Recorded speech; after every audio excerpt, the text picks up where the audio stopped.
Neste tempo de advento, nossas comunidades são desafiadas a viver esta experiência com o mesmo coração, com a mesma atenção, com a mesma fé, com a mesma esperança de todas as comunidades do Primeiro Testamento. A esperança dos pobres, dos últimos. As palavras do segundo Isaías, escritas com aporto importantíssimo das mulheres durante o exílio, nos anuncia que nós temos uma boa notícia, temos um evangelho que a mulher deve gritar e anunciar a Sião, a Jerusalém.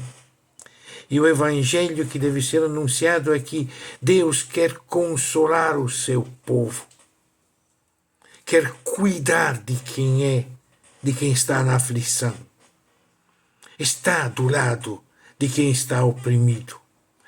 Por isso, preparemo-nos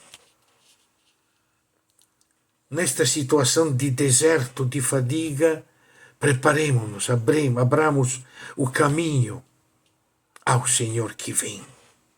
Ele vem com sua força, mas cuidado, não vamos nos enganar.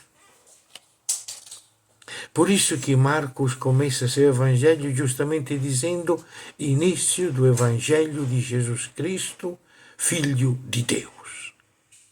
Diz logo o centro da verdade suprema, Jesus Cristo, Filho de Deus. Poderíamos até traduzir início do evangelho, que é Jesus Cristo, o Filho de Deus.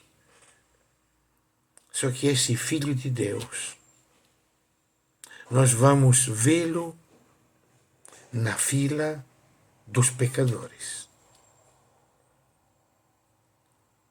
Não está num lugar privilegiado, próprio dos amigos de Deus ou dos filhos de Deus. Não vamos ver Jesus no templo, não vamos ver Jesus na Cidade Santa. Aliás, os habitantes da Cidade Santa estão se deslocando até o Rio Jordão, no deserto, para ser mergulhados no Rio Jordão por João, pela conversão, pela remissão dos pecados. Tem uma multidão que chega ao redor de João e que lá recebe esse gesto, este sinal de purificação necessário para que Deus volte a se reconciliar conosco, volte a nos amar. Para os sacerdotes era necessário o sacrifício pelo pecado, era necessário passar pela mediação do altar. Não, basta um mergulho, um gesto de conversão e de purificação, para que Deus volte a olhar para nós, para que Deus continue no seu projeto de mandar para nós aquele que vem depois de mim, que é maior do que eu, vai dizer João. Aquele ao qual nós temos que preparar o caminho. Só que esse aí já mostra que Deus está conosco, do nosso lado, apesar do nosso pecado. O Filho de Deus está na fila conosco. Ele também vai se fazer batizar por João. Ele também vai ser mergulhado na água do Rio Jordão por João. Como um de nós.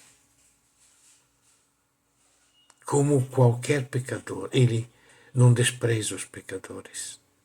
Ele está junto, na mesma fila. Aquele é o lugar do Filho de Deus. Nós temos sempre tentado de nos separar, de julgar, de condenar, de deixar fora os pecadores. Ele está na fila. Se nós excluímos das nossas comunidades os pecadores, Jesus sai da nossa comunidade e vai com eles. É isso que é importante. a grandeza de Jesus não está no poderio, não está na força do vencedor, está na capacidade de ser solidário com os últimos, com os pecadores. João sabe, ele não é digno de ser o escravo que desata as correias das sandálias. Mas o próprio enviado, dirá Isaías, será o escravo de Yahvé, enviado para implantar o direito e a justiça, para ser a luz de todas as nações, para ser sinal de fraternidade universal. Por isso, ele vai nos batizar no Espírito Santo. Jesus não vai batizar ninguém na água. Porque o pecado não é problema para Jesus. Ele está junto. E ao pecador, ele vai batizar no Espírito Santo.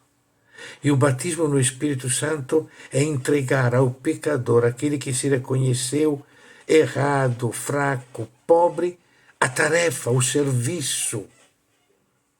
O mesmo Isaías, citado no começo, dirá mais tarde, e Jesus retomará essa palavra na sinagoga de Nazaré: o Espírito de Javé está sobre mim e ele me enviou a anunciar o Evangelho aos pobres.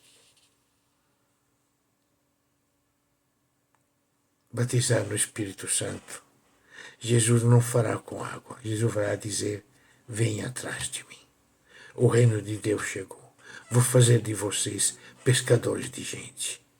Vamos lutar contra as águas que dominam e que oprimem. Venham comigo.